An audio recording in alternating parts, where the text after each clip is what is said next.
Nasemaje kwa kwaya ya Mbozi Kati? Baada ya kwaya ya Shilanga watakaribia kwaya ya watoto Vwawa. Yesu aliingia katika maji ya mto Jordan, alibatizwa na mbingu zikafunguka. Sura mpya katika mpango wa wokovu wa Mungu ikaanza. Roho Mtakatifu alishuka na utume ukazaliwa.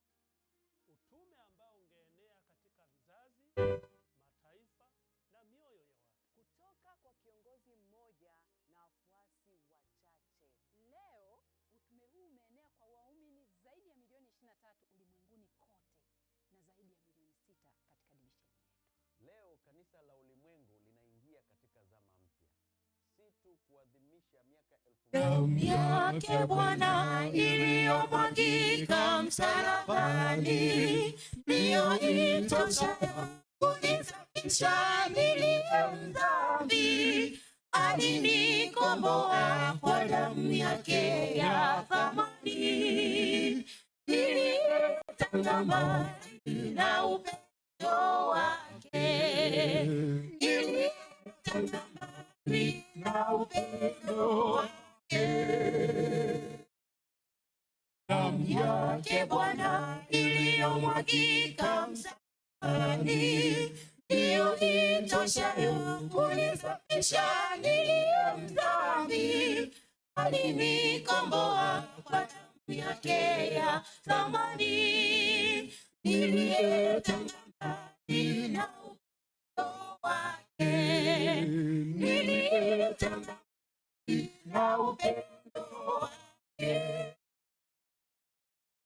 Ukombozi wake Bwana wa thamani kwangu mimi mdhambi, akaacha enzi yake juu mbinguni kwa ajili yangu.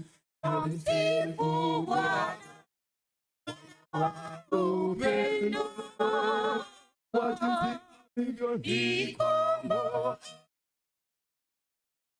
Ukombozi wake Bwana wa thamani kwangu mimi mdhambi, akaacha enzi yake juu mbinguni kwa ajili yangu. Namsifu Bwana, Bwana wa upendo, kwa jinsi alivyonikomboa.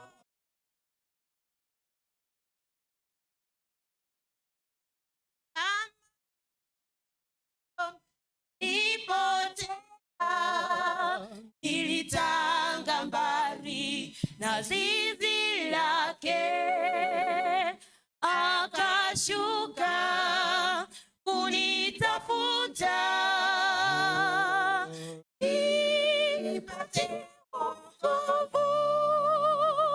Akashuka kunitafuta, nipate wokovu. Kama kondoo nilipotea, nilitanga mbali na zizi lake, akashuka kunitafuta, nipate wokovu. Akashuka kunitafuta,